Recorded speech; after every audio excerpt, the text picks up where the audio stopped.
Red Bull Racing was only in NASCAR for 6 seasons, but people are still talking about them today. Despite being one of the original Toyota teams, they struggled throughout their history.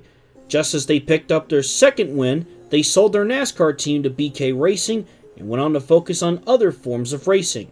But what if they didn't? In Racing Infinity Volume 21, we see what could have happened if Red Bull stayed into the Gen 6 era and if the team that gives you wings can finally take off.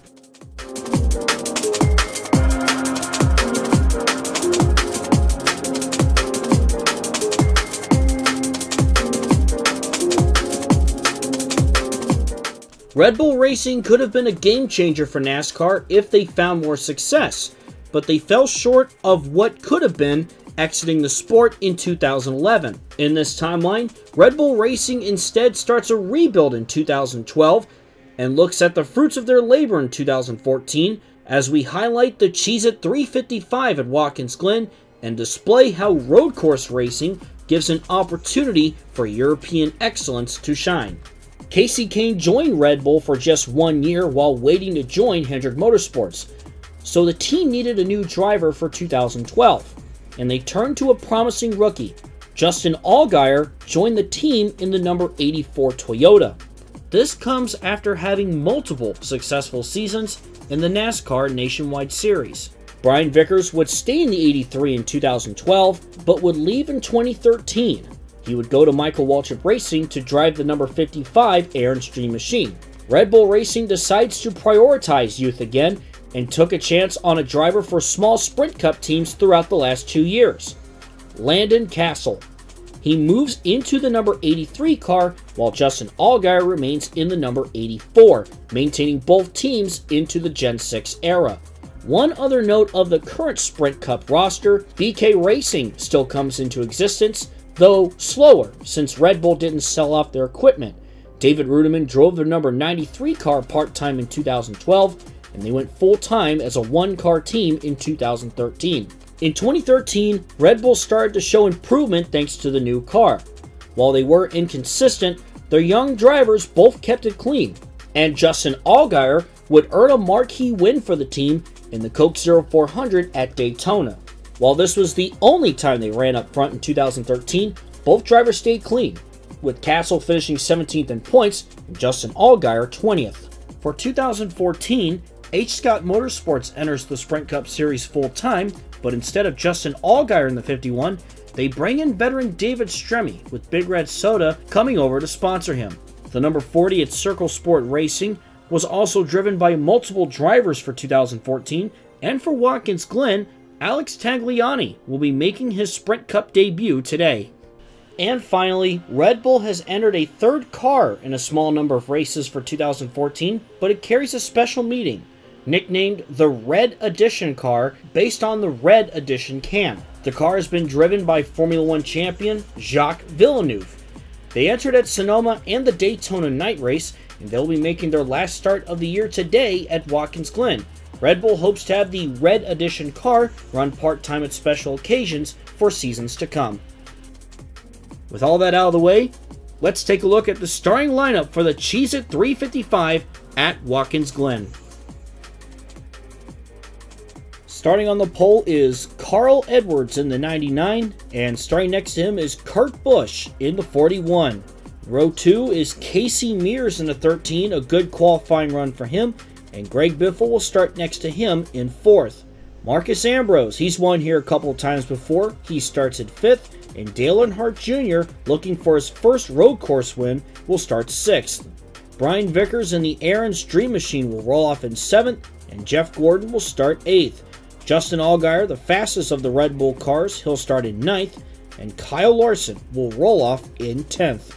Starting 11th is the 15 of Clint Bowyer from Michael Waltrip Racing, and next to him is Kasey Kahne in the 5. Behind them is the 83 of Landon Cassill, and Jimmy McMurray will start 14th. Starting in 15th and making his Sprint Cup debut, Alex Tagliani in the number 40 for Circle Sport. It'll be interesting to see how he does today. Brad Keselowski, meanwhile, will start 16th. Kevin Harvick will roll off in 17th, and next to him is Martin Truex Jr. in the 78. Matt Kenseth will start in 19th, and Jacques Villeneuve will start 20th. Starting 21st is the 11 of Denny Hamlin, and starting 22nd is Joey Logano. Eric Almirola will roll off in 23rd, and AJ Allmendinger will start 24th. David Stremme will start 25th in the 51, and Kyle Busch starts next to him in 26th. Danica Patrick will start in 27th, and Ryan Newman will roll off in 28th. Starting 29th is David Gilliland, and starting 30th is rookie Austin Dillon. In 31st, you'll find the 17 of Ricky Stenhouse Jr. and Reagan Smith in 32nd, subbing in for Tony Stewart. Josh Wise in the 98 will start in 33rd, and Paul Menard will start 34th. Starting 35th is Michael Annett in the 7, and another rookie starting next to him, Alex Bowman for BK Racing. Starting 37th is David Reagan in the 34, and next to him is Cole Witt in the 26th. Rounding out the rest of the field now, Nelson Piquet Jr. making his Sprint Cup debut. He'll start 39th, and starting 40th is Michael McDowell. And rounding out the field is the 36 of Reed Sorensen, and Jimmy Johnson, who wrecked out in qualifying. He will have to start in the back, and he'll have a lot of work to do.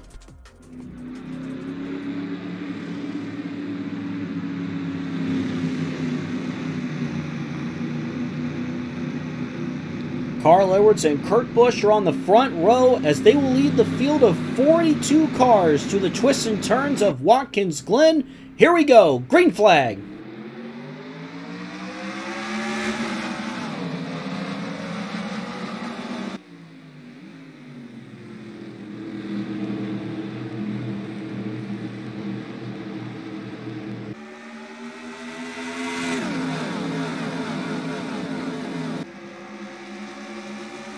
Kurt Busch looks to have the advantage over Carl Edwards as he will clear for the lead. And now Edwards' teammate Greg Biffle will take over second place. Kurt Busch now pulls away. Whoa, Josh Wise going for a tumble. Hard hit into the wall as Paul Menard got into him. Oh my goodness, Cole Witt too. What a bizarre wreck to kick things off. This might cause for a red flag. I see Nelson Piquet Jr. with heavy damage as well as Josh Wise and Cole Witt go for nasty rides, and we'll have to take a look at the replays to see exactly what happened. So let's go on board with Paul Menard as, the 98 just came down on him, and wow, what a wild wreck for Josh Wise once again.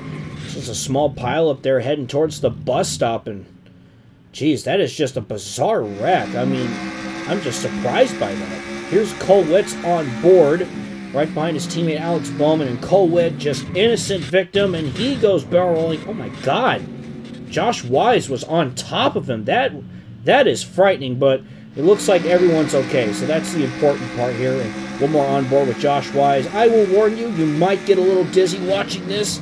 And there he goes, going for a tumble, and oh gosh. So yeah, wild wreck here early on lap 1. Tough break for Nelson Piquet Jr. His day is done. This was his first Cup start, and it's already over. And of course, tough for Josh Wise and Cole Witt, who were looking for some solid results here today.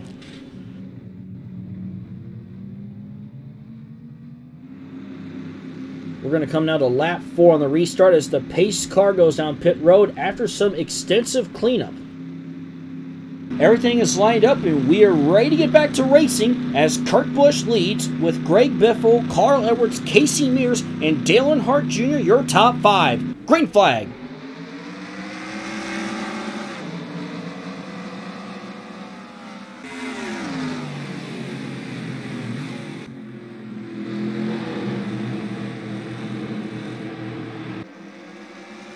Greg Biffle takes a shot at the lead as he goes side by side with Busch, but Kurt Busch has the advantage and he remains the leader.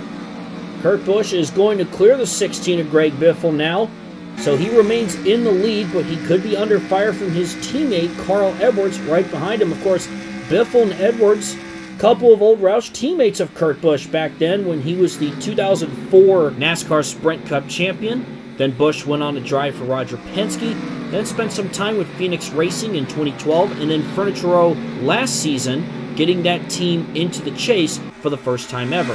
Now he's got a fresh start with Stewart-Haas Racing, and so far he's had a great 2014 season.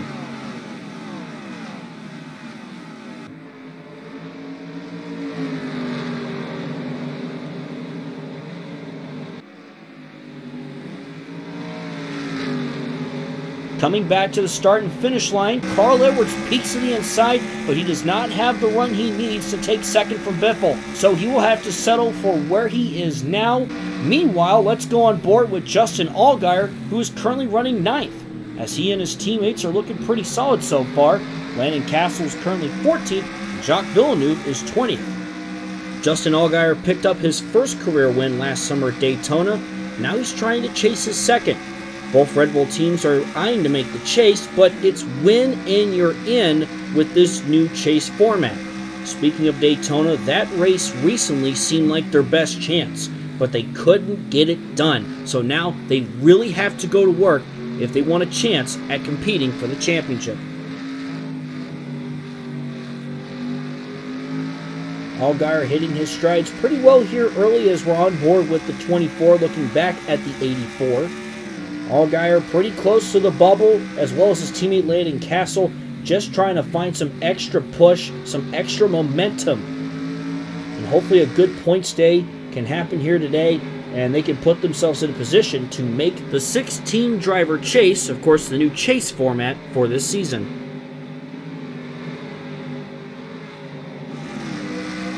Taking a look back at 13th through 15th, as Landon Castle is behind McMurray and Keselowski, who are battling side by side for 13th.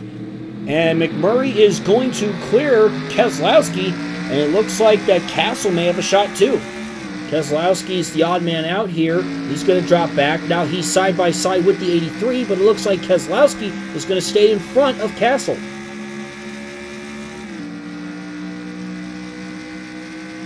Heading towards the bus stop as they settle into position, Alex Tagliani is right behind Landon Castle, as Tagliani is looking very solid in his first Sprint Cup start.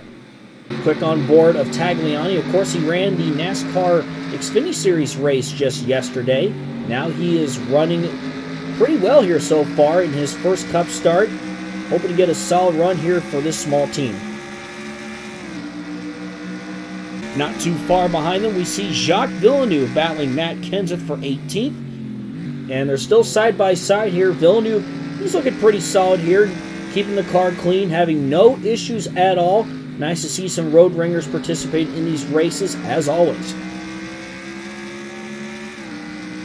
Back on the front stretch as Matt Kenseth makes a power move on the outside to take that position from Villeneuve. Very impressive driving from the 2003 Cup Series champion. Had a fantastic year last year, trying to follow that up this year and chase down his second championship. Of course, just trying to find that momentum at this point in the season is important. In order to have a shot at the championship, this new chase format, winning is more important than ever before, and being hot at the right time could potentially get you to Homestead a lot easier than for some others.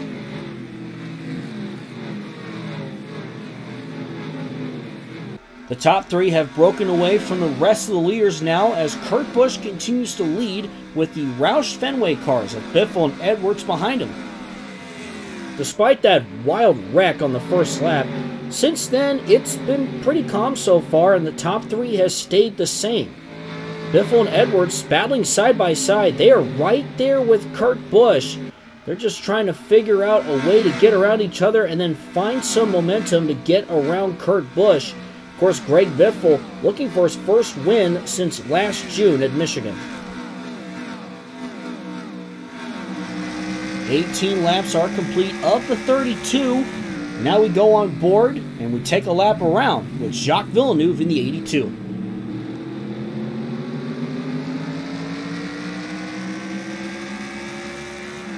Of course, Villeneuve, a very gifted race car driver. You ask and he's done it all. He's raced across, of course, Formula One, IndyCar, an Indianapolis 500 champion. Of course, now he's done some stock car racing as well. And he's looking pretty solid here, and perhaps Red Bull Racing could be looking into utilizing this car a little more often for special opportunities like this for road course ringers such as Villeneuve.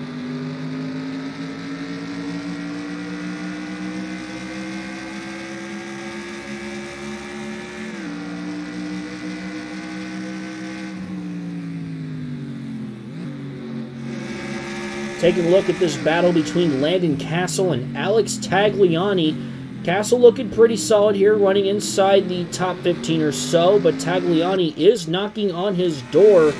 Again, trying to impress the fans here that he can run in the Cup Series on road courses.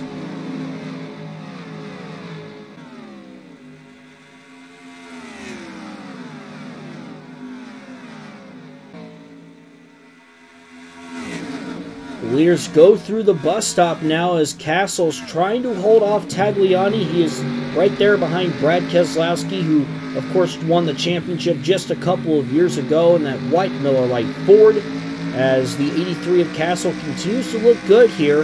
Again, Alex Tagliani, he's got some momentum, so Castle's going to have to go to work here to keep Tagliani behind him. It is very crucial to get as many points as you can under this new chase format. But now, the biggest key is winning. Win a race, you're in, and you have a shot at the Sprint Cup Championship.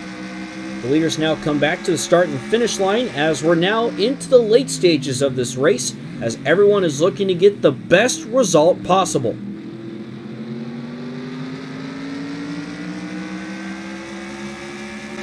And now Landon Castle is under fire from Alex Tagliani. Here comes the 40 car side by side, and Tagliani makes the pass on Castle. That will be for 15th.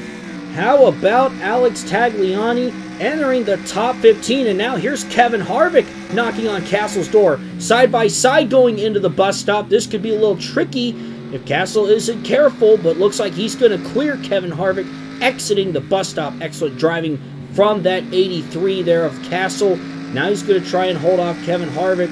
His first season with Stewart-Haas Racing as well. A team certainly growing and on the rise. A team that just started Sprint Cup Racing just 5 years ago. And this team has certainly risen to the occasion. Definitely curious to see how this team will continue to grow in the coming weeks and even coming years.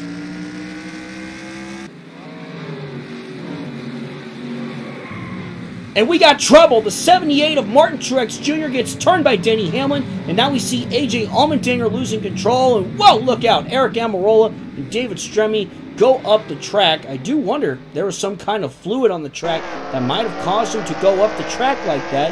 Let's take a look at the replay once more. So we're on board with Denny Hamlin here. And similar to that first wreck, they just get together. 78 comes down on him and goes up the track there before coming back to the front stretch and the start and finish line.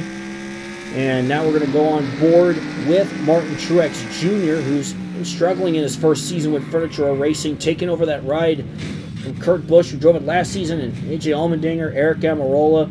Man, tough for Allmendinger. He's always a favorite to win on the road courses, but today just hasn't been his day. Meanwhile, speaking of which, we'll go on board with him now in that 47. For JTG Daugherty Racing, as you can see, just barely dodged the 78, but couldn't get out of the way in time and spins out. Honestly, though, you'd rather spin out than, damage the car. So just about escaped that for Allmendinger. Not a whole lot of damage, but he'll be fine. Kurt Busch has been dominant all race long. This could be the final stretch. Will we go green the rest of the way? We're about to find out. Here we go. Green flag is back in the air.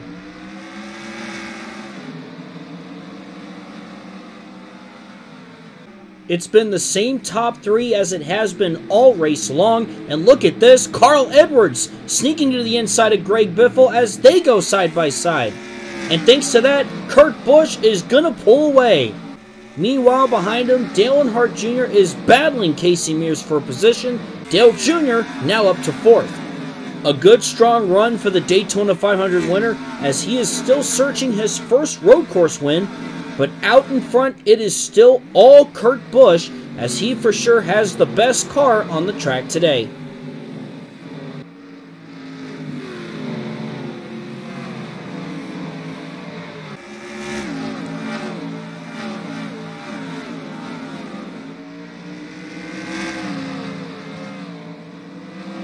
Here we go. White flag is out for Kurt Busch. In his first season with Stewart-Haas Racing, he has looked strong all year, hoping to add on a win to this season in the number 41. as all he needs to do is have one more smooth sailing lap, and the checkered flag will be all his.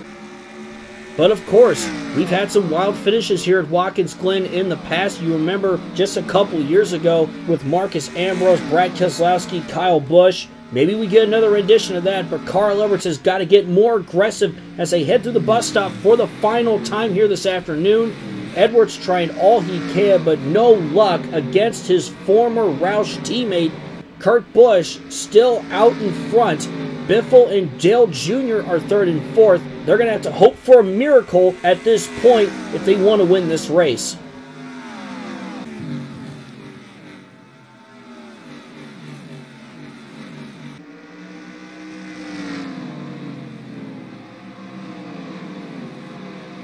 Off the final turn, checkered flag waves for the 2004 Sprint Cup champion. Kurt Busch wins at Watkins Glen. Absolute dominating performance for Kurt Busch, and much needed as we head closer to the newly envisioned chase for the Sprint Cup. It'll certainly be much needed and a huge momentum boost for that 41 team. Now we take a look at our final results. As you see, Kurt Busch is our winner.